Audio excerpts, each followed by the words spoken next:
Imagine for a second, right, that you are in charge of a massive, multi-million-dollar particle accelerator. I mean, we're talking about, advanced physics, plasma-based acceleration, lasers firing at near light speed, the whole works. Oh, yeah. The absolute bleeding edge of science. Exactly. Yeah. Now, ask yourself, how do you actually control all of that? Like, how do you manage thousands of tiny moving parts, high-voltage power supplies, sensors, and superconducting magnets all at exactly the same time without the entire system just collapsing under its own weight?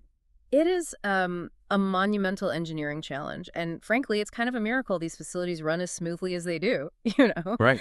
Because you aren't just building a machine, you're building this highly sensitive nervous system for a machine that spans entire buildings. Wow, yeah. And if that nervous system twitches at the wrong microsecond or, a single network packet gets dropped, your multi-million-dollar experiment isn't just ruined. I mean, it could actually cause serious hardware damage. That's terrifying to think about. And to figure out how modern scientists are actually keeping these massive machines in check, we are doing a deep dive into a really fascinating paper today from the Journal of Instrumentation. Yeah, it's a great read. It really is. It's a 2026 paper, and it details a framework called epik8s, which stands for APCS on Kubernetes. Which is just a fascinating collision of two completely different worlds. You have the bleeding edge of experimental physics meeting the bleeding edge of enterprise software infrastructure. Completely. And our mission for this deep dive is to explore how cloud-native technologies like the exact same infrastructure that runs massive streaming services and global banking systems, how that is completely revolutionizing the way scientists control the most complex machines on Earth. It's a huge paradigm shift. It really is. Okay, Yeah. well, let's unpack this. What exactly is EPCS, and why do we need to put it on Kubernetes in the first place? Like, if it isn't broken, why fix it? Well, that's the thing. It isn't necessarily broken, but it has become incredibly fragile at scale. Right. To understand the fix, you really have to understand the legacy of it all. Okay. Lay it on me. So EPCS stands for Experimental Physics and Industrial Control System. And for over 3 decades, it has been the absolute gold standard for accelerator control. Like everywhere. Pretty much. If you visit a major particle accelerator anywhere in the world, odds are it runs on APCS. And it relies on these localized processes called input-output controllers, or IOCs. IOCs, got it. Right. And these are essentially the localized brains talking directly to the physical hardware. They're reading voltages, adjusting motors, that sort of thing. Okay, so 30 years of pedigree means it definitely works, but hardware and software practices have changed massively since the 90s, right? Oh, absolutely. So where does the traditional EPCS architecture start to, fall apart for these modern labs? The main Achilles heel of traditional EPCS is configuration drift. In a legacy deployment, your control system is heavily fragmented. I mean, you might have dozens, sometimes hundreds, of dedicated physical servers or virtual machines just scattered across a facility. This sounds like a management nightmare. It really is. Each one of those machines has its own handcrafted startup scripts. Each one has its own specific database files, its own manual network configurations, and unique environmental variables. Oh, man. I can see where this is going. Because if you've ever managed a cluster of any kind, you know that keeping 100 different machines perfectly synchronized manually is just, it's impossible. Someone somewhere is going to make a tiny tweak. Exactly. Picture like a postdoc working at 3 a.m. trying to get a specific beamline to focus. Right. They're tired. They just want it to work. Exactly. So they log into a specific server, tweak a startup script, get the experiment to work, and then completely forget to document that change. Yeah. Fast forward 5 years, and changes like that have accumulated across dozens of machines. You have absolutely no central audit trail. So if a physical server dies, recovering it is just a nightmare. Because you don't even know what was on it. Right. You are left digging through old hard drives trying to reverse engineer what custom tweaks someone made to that specific machine half a decade ago. So it's not really a unified nervous system at that point. It's more like 100 different brains that you're just hoping all remember their individual training. That is a perfect way to describe it. Which brings us to the epik8s solution. Because scientists looked at this messy, scattered legacy system and realized enterprise IT had actually already solved this, right? with container orchestration and declarative infrastructure. They did. Yeah. epik8s was developed at the INFN Laboratorio Nazionale di Frascati in Italy, and that was in a very close collaboration with Diamond Light Source over in the UK. And what they did was they took the EPCS control system and integrated it deeply with Kubernetes. But, and this is crucial, they didn't just lift and shift the old software into containers. Right. That would just be putting the same mess in a new box. Exactly. They fundamentally changed the deployment model by introducing a strict GitOps approach. And they used a tool called ArgoCD for that. Right. And for anyone who works in DevOps, GitOps is a very familiar friend. But applying it to a physical particle accelerator is kind of wild. It really is. Because with GitOps, you declare the exact desired state of your entire system in a Git repository. Git acts as your single source of truth. So instead of a human logging into a server to make a change, a human just updates a text file in Git. Yes, a text file. That's it. Right. And then ArgoCD takes over. It just sits there continuously monitoring that Git repository, and then it looks at the actual running facility infrastructure. Okay. And if the live facility doesn't perfectly match the text file in Git, say a server crashed, or someone tried to, manually alter a container in the middle of the night. Like that sleepy postdoc. Exactly.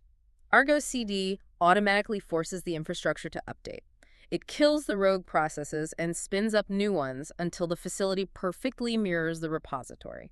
I love the orchestra analogy for this, because traditional epik8s is like an orchestra where every single musician has a handwritten, constantly changing score that's just covered in sticky notes. Yeah, a total mess. Right. And if a musician drops their sheet music, the performance just grinds to a halt while they try to piece it back together.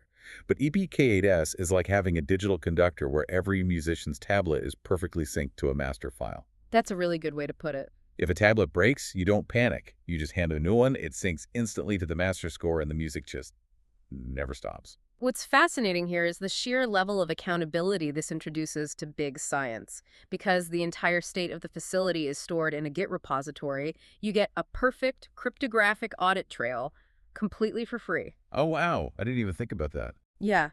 Every single modification is logged with the author's name, a timestamp, and a commit message explaining the rationale.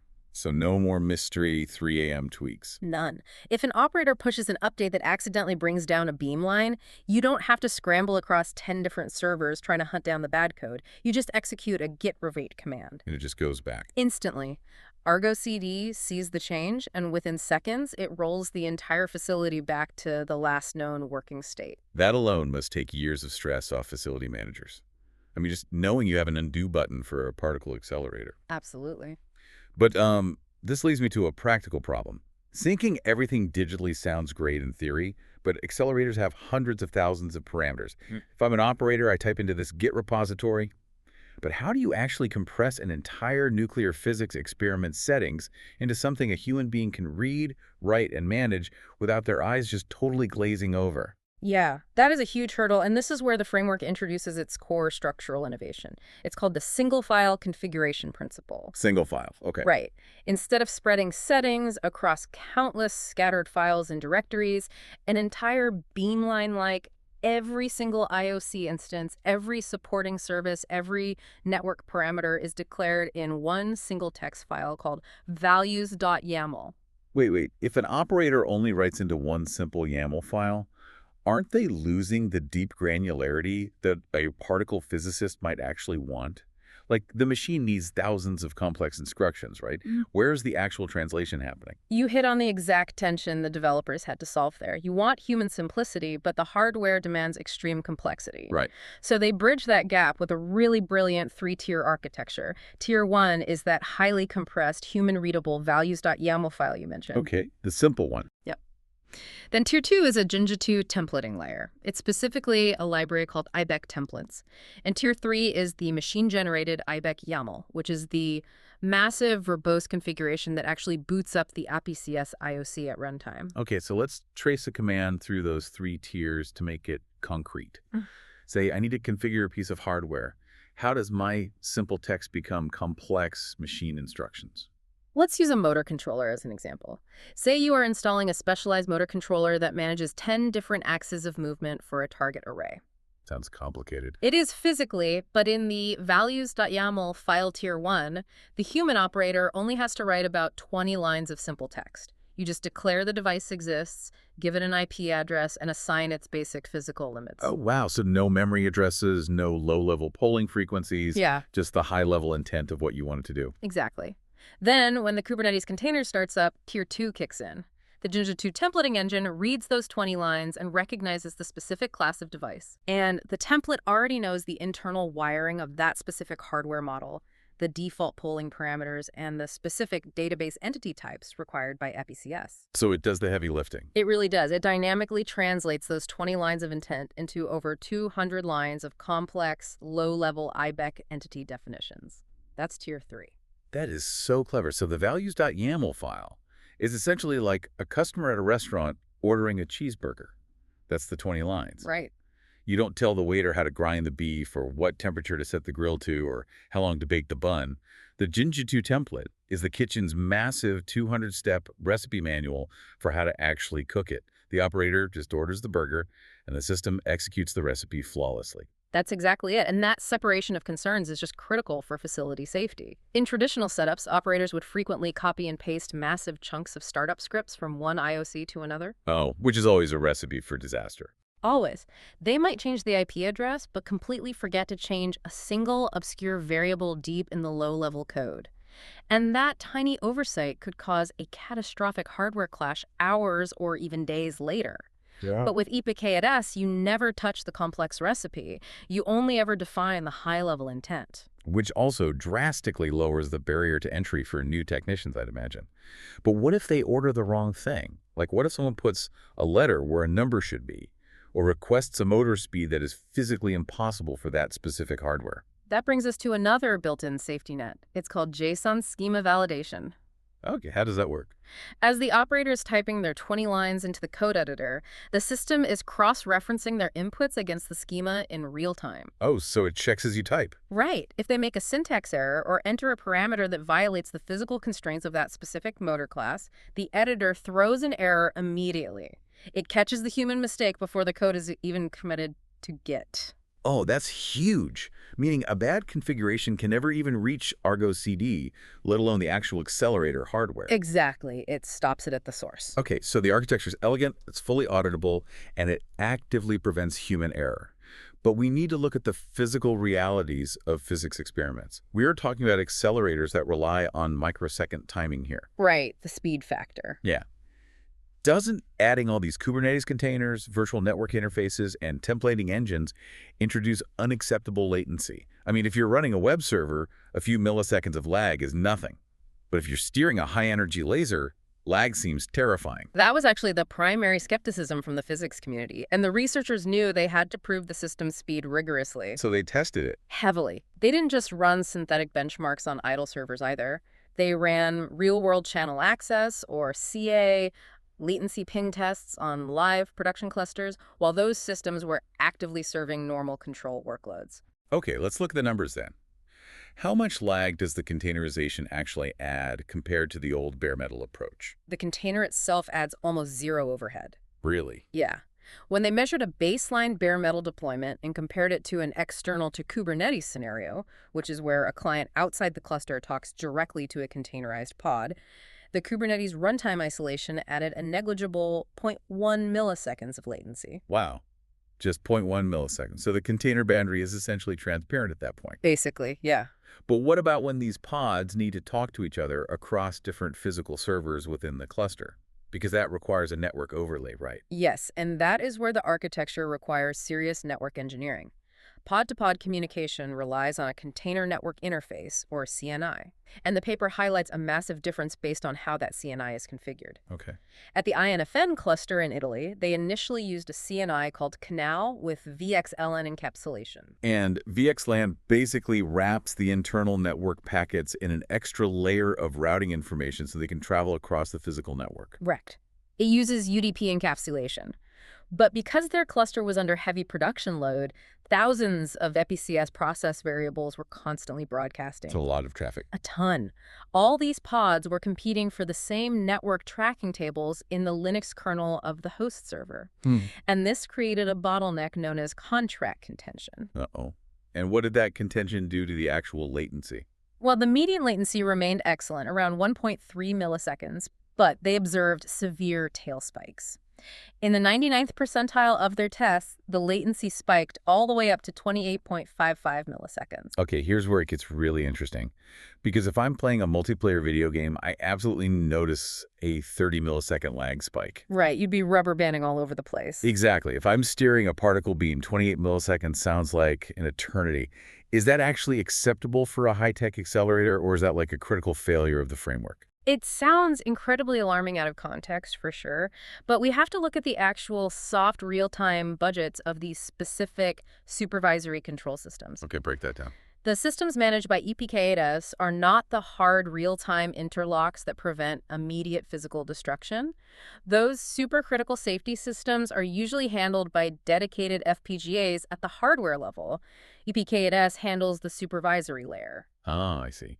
And the standard scan rates for these facility control systems are typically between 1 and 10 hertz. Meaning they only update 1 to 10 times a second. Right. So their acceptable latency budget is actually in the tens to hundreds of milliseconds. Precisely. Even in the absolute worst-case scenario, that 28.55 millisecond spike caused by kernel contention, the system is still delivering the data well within the 100 millisecond budget of a 10 hertz scan rate. Oh. It never drops the ball from the perspective of the physics experiment. Okay, that makes so much sense. The system is fast enough for its specific operational domain, but I imagine network engineers still look at a 28 millisecond spike and want to eliminate it, right? Oh, they absolutely do. And the solution was beautifully demonstrated at another facility utilizing this framework, the ELI-NP cluster in Romania. What do they do differently? Instead of relying on VXLAN encapsulation, their network engineers configured their Calico CNI to use direct routing. Direct routing? Yeah, because all their underlying physical servers shared a single, flat, local network. They just told Kubernetes not to bother wrapping the packets in extra VXLAN layers. So they just bypassed the encapsulation overhead entirely. That is smart. What did that do to the 99th percentile spikes? It completely crushed them. Their 99th percentile latency spikes dropped from 28 milliseconds down to under 0.82 milliseconds. Wow, under 1 millisecond. That is a staggering improvement just from tweaking the network topology. It kind of proves the container framework itself isn't the bottleneck. It just demands smart underlying network engineering. Exactly. And if you want to push it even further, the team at Diamond Light Source in the UK takes an even more aggressive approach. They bypass the Kubernetes overlay network entirely for their most critical IOCs, and they bind the containers directly to the host server's network stack. Interesting. That eliminates all overlay overhead and achieves pure bare metal SKIDs. Though, it sacrifices some of the security and network isolation that Kubernetes normally provides. It is all about choosing the right architectural trade-off for your specific facility's needs. Yeah, that makes total sense. So the foundation is rock solid and the speed is proven. But how does this translate to the daily lives of the scientists and engineers? Let's talk about the operational metrics from the Spark Lab deployment in Italy. The Spark Lab metrics are the ultimate proof of concept here. They are currently running 91 distinct IOCs and managing roughly 45,000 process variables. And just for context for everyone, a process variable, or PV, is essentially a single data point in epik8s, like the current temperature of a specific sensor, or the set point for a specific valve. Exactly. So over a continuous 2-year production period, managing all of that complexity, the cluster achieved 99.7% overall availability. Yeah. Their unplanned downtime originating from hardware or system failures was a mere 0.1%. And crucially, when a piece of hardware did fail, the Kubernetes self-healing mechanisms just kicked in automatically. No alarms going off. Well, alarms maybe, but no panic. Right. Their mean time to recovery was just 4.2 minutes without a human needing to scramble. That level of reliability is fantastic. But what about the human workflow? Like, how much time is this actually saving the engineers when they need to build something new? The deployment metrics are arguably the most disruptive part of the whole paper. Under the old legacy system, deploying a brand new IOC, provisioning the server, configuring the OS, compiling the EPCS modules, writing the scripts. That sounds like an all-day event. It basically was. It would take an engineer anywhere from 2 to 4 hours of manual labor. With epik8s, that same operator just edits their 20 lines in the values.yaml file, pushes the commit to Git, and ArgoCD deploys the fully functional IOC in 5 to 10 minutes. That is wild. Dropping deployment times from 4 hours down to 10 minutes completely changes the math on how many iterations a science team can run in a week. It actively accelerates the pace of the actual physics research. It really does. And the disaster recovery metrics are even more extreme. Oh. Let's say a total catastrophic failure wipes out your primary control room servers. Total blackout. Yep. Rebuilding a facility's control system from scratch used to take 8 to 24 hours of grueling, high-stress manual reinstallation. Now, because the entire facility's configuration is safely stored in a remote Git repository, you just point a fresh cluster of servers at that repository. And it just downloads the facility. Basically, ArgoCD pulls the data, and the entire facility is fully recovered and operational in 30 to 60 minutes. That completely neutralizes the threat of hardware failure. I mean, reading through the paper, the most striking narrative to me is the zero to hero story about the team at INFN. Oh, yes. That is a great case study. Up until 2023, the INFN facilities were not actually using epik8s. They were relying on outdated legacy systems. One was called CAOS, and an older, highly rigid system built entirely on LabVIEW called Dante. Okay. They realized they needed to migrate to epik8s to align with the global scientific standard, but the engineering team had essentially zero prior expertise with epik8s. And epik8s is notoriously complex, right?